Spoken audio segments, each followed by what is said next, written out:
Hi friends, ನಾನಿವತ್ತು ನಿಮಗೆ just 20 ಮಿನಿಟ್ಸಲ್ಲಿ ನಿಂಬೆಹಣ್ಣಿನ ಉಪ್ಪಿನಕಾಯಿ ಮಾಡುವುದು ಹೇಗಂತ ತೋರಿಸ್ಕೊಡ್ತಾ ಇದ್ದೀನಿ. ಒಂಚೂರು ಕೈ ಇರೋದಿಲ್ಲ, ಮಾಡಿದ ದಿನವೇ ತಿನ್ನಬಹುದು, ಆ ರೀತಿ ಇರುತ್ತೆ. ಇವಾಗ ನಾನು ಒಂದು 8ರಿಂದ 10 ನಿಂಬೆಹಣ್ಣನ್ನು ತೊಗೊಂಡು ಚೆನ್ನಾಗಿ ತೊಳ್ಕೊಳ್ತಾ ಇದ್ದೇನೆ. ಚೆನ್ನಾಗಿ ನಿಂಬೆಹಣ್ಣನ್ನು ತೊಳೆದಾದ್ಮೇಲೆ ಒಂದು ಒಣ ಬಟ್ಟೆಯಲ್ಲಿ ನಿಂಬೆಹಣ್ಣನ್ನು ಒರೆಸ್ಕೋಬೇಕು.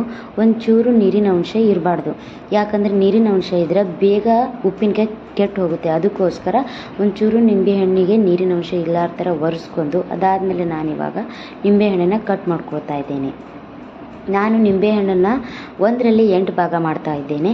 ನೀವು ನಿಮಗೆ ಯಾವ ರೀತಿ ಅನಿಸುತ್ತೆ, 1ರಲ್ಲಿ 4 ಅಥವಾ 2, ನಿಮಗೆ ಯಾವ ರೀತಿ ಅನುಕೂಲ ಆಗುತ್ತೆ ಆ ರೀತಿ ನಿಂಬೆಹಣ್ಣಿಗೆ ಭಾಗ ಮಾಡ್ಕೊಳ್ಳಿ.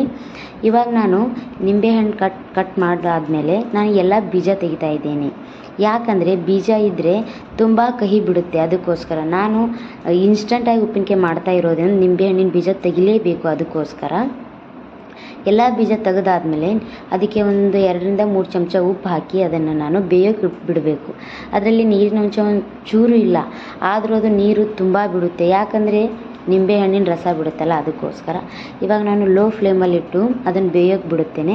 ಅದಾದಮೇಲೆ ನಾನು ಇಲ್ಲೊಂದು ಮಸಾಲ ರೆಡಿ ಮಾಡ್ಕೊತೀನಿ. ಉಪ್ಪಿನಕಾಯಿ ಮಾಡೋಕ್ಕೆ ಮೇನ್ ಮಸಾಲ ಇದು.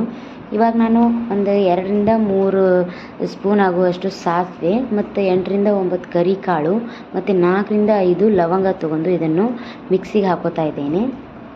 ತುರಿಯಾಗಿ ಹಾಕೊಳ್ಳಿ, ತುಂಬ ಸಣ್ಣ ಬೇಡ. ಈಗ ನೋಡ್ಬೋದು ಇಲ್ಲಿ ಎಷ್ಟು ನೀರು ಬಿಟ್ಟಿದೆ ಅಂತ. ಇದಕ್ಕೆ ಇವಾಗ ನಾನು ಅರಿಶಿಣ ಪುಡಿ ಮತ್ತು ಬೆಲ್ಲ ಹಾಕ್ತಾ ಇದ್ದೇನೆ. ಬೆಲ್ಲ ಒಂಚೂರು ಜಾಸ್ತಿನೇ ಹಾಕ್ಬೋದು, ಯಾಕಂದರೆ ನಾವು ನಿಂಬೆಹಣ್ಣು ಕಹಿ ಇದ್ದರೂ ಬೆಲ್ಲದಲ್ಲಿ ಮಿಕ್ಸ್ ಆದ ತಕ್ಷಣವೇ ಸ್ವಲ್ಪ ಸಿಹಿ ಆಗುತ್ತಲ್ಲ. ಅದಕ್ಕೋಸ್ಕರ ಇದು ಬೆಲ್ಲ ಕುದಿಯೋಕ್ಕೆ ಬಿಡಬೇಕು. ಪೂರ್ತಿ ಬೆಲ್ಲ ಬೆಂದಾದಮೇಲೆ ನಾನಿವಾಗ ಒಂದು 2 ಚಮಚ ಖಾರದ ಪುಡಿ ಹಾಕ್ತಾ ಇದ್ದೇನೆ.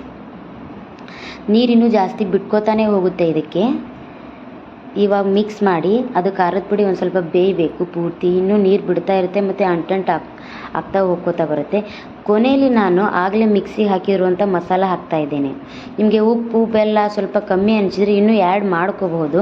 ಇವಾಗ ನೋಡಿ, ಮಸಾಲೆ ಹಾಕಿದ ತಕ್ಷಣವೇ ಒಂದು 5 ನಿಮಿಷ ಬೇಯಿಸಿ ಗ್ಯಾಸ್ ಆಫ್ ಮಾಡಿ ಆರೋಕ್ಕೆ ಬಿಡಬೇಕು. ಅದನ್ನು ಪೂರ್ತಿ ಅಂಟಾಗಿರುತ್ತೆ ನೋಡಿ. ಪೂರ್ತಿ ಆರಿದಾದಮೇಲೆ ನೀವು ಡಬ್ಬೆಯಲ್ಲಿ ಹಾಕಿ ಸಾಯಂಕಾಲ ತಿನ್ಬೋದು, ಮಾಡಿದ ದಿನ ತಿನ್ಬೋದು.